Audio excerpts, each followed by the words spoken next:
Hola, yo soy el psiquiatra Hugo Vega y los voy a estar acompañando a través de este curso Análisis de casos clínicos de psicogeriatría, explorando la salud mental en el anciano. Para empezar, vamos a iniciar con algunas generalidades. Dentro de la valoración psiquiátrica en el anciano, pues debemos saber algunos puntos específicos que nos van a ayudar a entender un poquito más de qué se trata esta situación de la psiquiatría en el anciano. Comenzamos con la definición de salud mental, se define como el estado de bienestar en el cual el individuo es consciente de sus propias capacidades, puede afrontar las tensiones normales de la vida, puede trabajar de forma productiva y fructífera y es capaz de hacer una contribución a su comunidad. Esto lo define la OMS de esa manera. Desafortunadamente sabemos que en el caso del anciano esto no se cumple al 100%, dado que debido a la cantidad de años que tiene, a la comorbilidad que presenta, pues va a encontrar en su vida ciertas deficiencias que le van a dificultar la posibilidad de tener un adecuado funcionamiento. Debemos tener en cuenta hoy en día las ramas de la medicina que existen que nos ayudan a darle una mejor atención al paciente psiquiátrico. Y una de ellas es la psicogeriatría, que es una disciplina recortada de la neurología, de la psiquiatría y de la psicología general. Pero también existen otras ramas de la medicina y otras disciplinas que nos ayudan a valorar al paciente y a darle una mejor calidad de vida, como lo son medicina interna, rehabilitación física, y de esto se desprenden endocrinología, fisioterapia, neuropsicología, entre otras. Estas nos van a servir para apoyar al paciente de una mejor manera y darle a la larga una mejor calidad de vida. También es importante saber cuál es el terreno en el que estamos parados, saber cuál es el panorama actual de la psicogeriatría en México y en el mundo. Hoy en día, alrededor del 80% de las personas mayores de 65 años padece al menos una enfermedad crónica, es decir, padece alguna condición que le está generando una limitación para realizar su vida de una mejor manera y en la cual necesita alguna medicación o un tratamiento específico para mejorarla. Desafortunadamente existe un retraso en el diagnóstico porque nosotros los médicos desconocemos las patologías psicogeriátricas, así como que desconocemos la sintomatología que se puede presentar en cada uno de los padecimientos. Pero ¿qué pasa con la salud mental del adulto mayor? Si es algo frecuente, pues bueno, no sabemos identificarlo o no le damos la importancia a cada uno de los síntomas. Hoy en día sabemos que más del 20% de las personas mayores de 60 años sufren algún trastorno mental o neural, depresión, ansiedad, demencia, deterioro cognitivo. De estos, el 6.6 tiene discapacidad. Y es importante saber que la demencia y la depresión son los trastornos neuropsiquiátricos más comunes.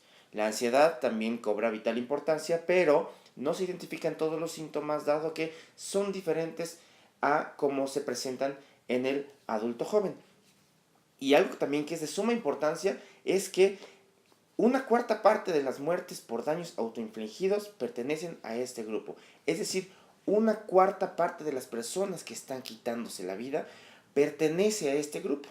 Y es ahí donde nosotros tenemos que ponerle mucha atención a la manifestación de los síntomas y sobre todo cuando el paciente nos comenta que se quiere quitar la vida. Pero ¿de dónde vienen todos estos padecimientos? ¿De dónde salen? ¿Cómo es que surgen? ¿Cómo es que se presentan en el anciano? Pues bueno, tenemos que identificar todo lo que está alrededor.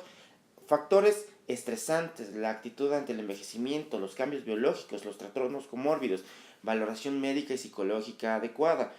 Dentro de los factores sociales que influyen para la presencia de los padecimientos psiquiátricos en el anciano, pues se encuentran maltrato, abandono, duelo, pérdidas, jubilación, el nivel socioeconómico, en cambio las actividades físicas, la actitud familiar ante la vejez, factores psíquicos como precisamente esta actitud ante la vejez, capacidad de adaptación, situaciones de crisis, el maltrato físico, psicológico, sexual, emocional, incluso el maltrato económico, la pérdida de la dignidad y respeto, y factores biológicos como la enfermedad, polifarmacia, las múltiples quejas como el dolor, la movilidad, inmovilidad, la fragilidad, dependencia, discapacidad y otros trastornos mentales o físicos que le generen vulnerabilidad.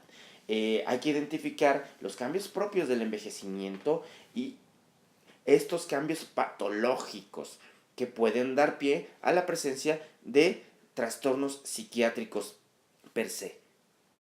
Y al realizar una adecuada valoración biopsicosocial, pues sabremos ante qué nos estamos enfrentando. Y esto nos va a ayudar a identificar los riesgos ante los cuales está este paciente, ya sean psicológicos, médicos, sociales o funcionales.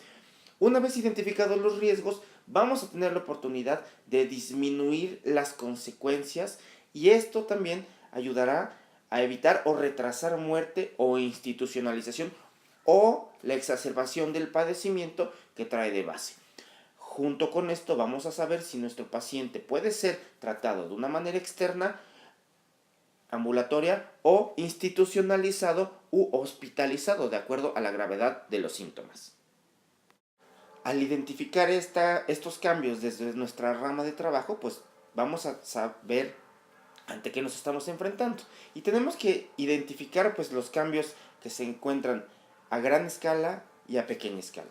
Debemos saber que el envejecimiento pues tiene cambios irreversibles que afectan células, tejidos, órganos.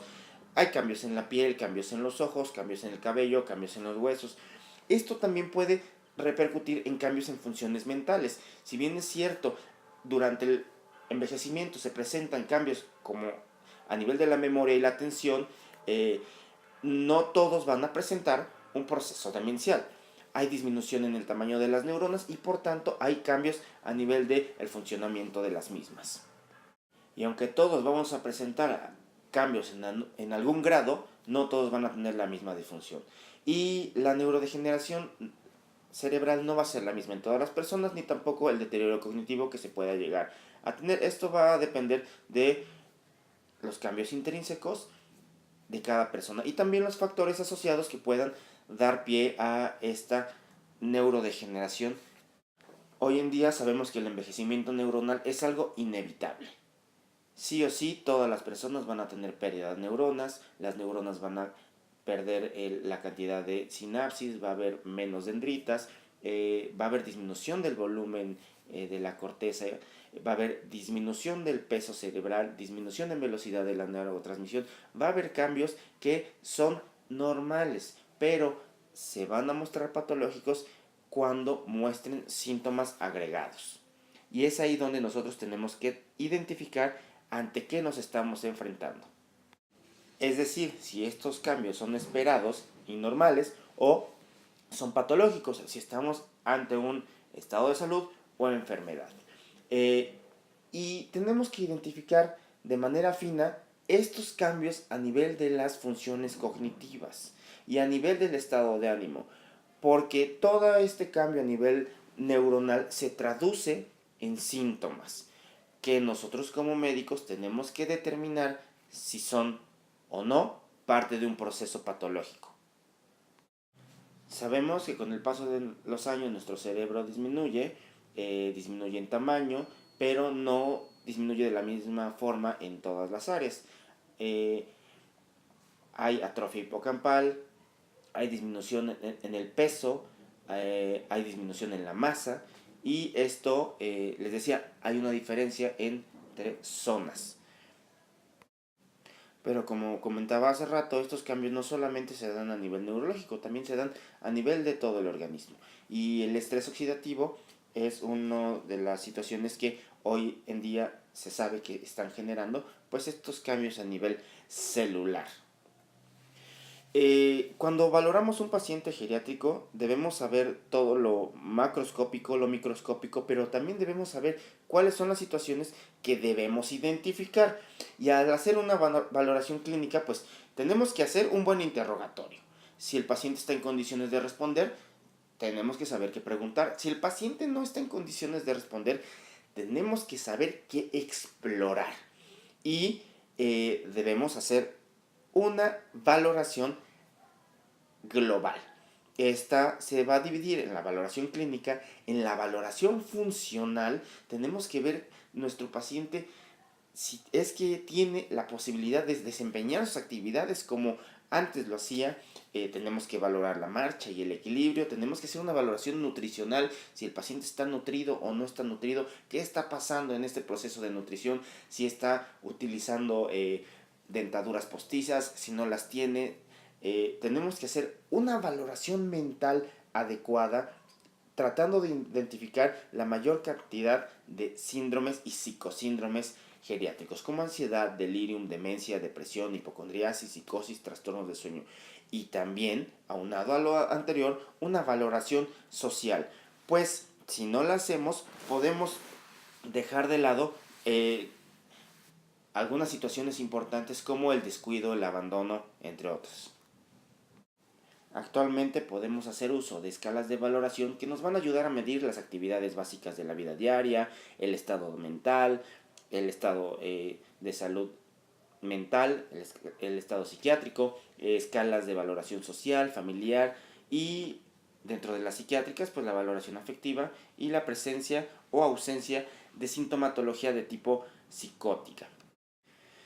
Dentro de la valoración del estado mental, pues vamos a hacer una breve evaluación neuropsiquiátrica con escalas como el Mini Mental de Folstein, depresión geriátrica de Savage, escala breve de ansiedad del anciano, escala de funcionalidad de Katz y el IQ Code a familiares y cuidadores. Esto para darnos cuenta de si el paciente está cursando con algún tipo de patología psiquiátrica. Pero bueno, hablando ya de patología psiquiátrica en el anciano, hay muchas cosas que explorar. Primero debemos de saber las generalidades de la patología psiquiátrica, pues de no saberlas no vamos a saber hacia dónde nos vamos a dirigir. Es importante que sepamos que la patología psiquiátrica que presenta el anciano no difiere de la del joven en cuestión de diagnósticos, pero sí en la cuestión de origen, dado que la patología de primera vez en el anciano va a tener un origen diferente, una etiología distinta y por tanto un pronóstico totalmente diferente. Y aquí debemos poner énfasis en identificar la patología que se presenta más comúnmente, como son los trastornos depresivos y los trastornos neurocognitivos, que de identificarlos nos va a ayudar a dar el tratamiento pues de manera temprana y obviamente el pronóstico va a mejorar de acuerdo a la identificación de los síntomas y del tratamiento en un momento oportuno. Pero bueno, ya que tenemos la amplia gama de padecimientos, ¿cómo los vamos a clasificar? Pues bueno, vamos a utilizar las escalas de clasificación de la CIE-10 o del DSM-5 para todos los padecimientos psiquiátricos y criterios de la NINCDS para los trastornos neurológicos. ¿Y cómo los vamos a detectar? Pues bueno, mediante estos manuales y también mediante las escalas de identificación de síntomas. Una vez clasificados los síntomas y valorado el riesgo, vamos a ver si el paciente necesita una hospitalización por el cuadro, una institucionalización porque la familia no puede hacerse cargo de él y lo puede ayudar, o tiene la posibilidad de ser cuidado en casa. Obviamente, pues mientras más apoyo tenga el paciente, pues el pronóstico será mucho mejor. Y hay algunas situaciones que hay que considerar, por ejemplo, cuál es la patología que se presenta con mayor frecuencia en hombres o en mujeres, cuál es el diagnóstico adecuado, cuál es el pronóstico de dicha patología, también cuáles son las consecuencias de sufrir este tipo de padecimiento y ver si el paciente tenía antecedentes psiquiátricos o no los tenía, dado que, como comenté hace rato, la patología de inicio en la vejez puede ser totalmente diferente a la patología de inicio en la juventud. De igual manera que en el paciente joven debemos buscar la presencia de cualquier patología de tipo psiquiátrico. Y no debemos dejar de lado algunos padecimientos que muchas veces pensamos que no son propios del anciano, como incluso los padecimientos psicosexuales. Y en todos investigar el deterioro cognitivo. Al evaluar las necesidades de salud de una persona mayor, hay que tener en cuenta enfermedades concretas y también cómo es la forma en que éstas interactúan con su entorno. Pues bueno, hasta aquí llegamos al final del primer video. A continuación vamos a ver un poquito de semiología psiquiátrica.